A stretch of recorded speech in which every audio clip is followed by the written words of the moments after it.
Sabi mo, bagsak ka sa exam. Pahingi ka ng advice. Sa isang katulad mo, hindi na dapat binibigyan ng advice. Bakit? Kasi sadyang bobo. Yan ang tanggapin mo sa buhay mo. Bobo ka, tanga ka, inutil ka. Kaya ka nga bagsak. Ha? Yan ang tanggapin mo. Masakit na katotohanan yan. Ha? Masakit na katotohanan.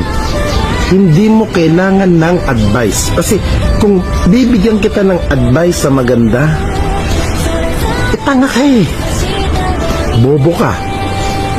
Sayang. Di ba? Sayang. Hindi ka naman ata kagwapuhan. Oh, hindi ka nakakagwapuhan. Ang pangit pa ng mukha mo. Mas lalong walang kakwenta-kwenta. Di ba? Sorry ha. Dahil isa kang bobo.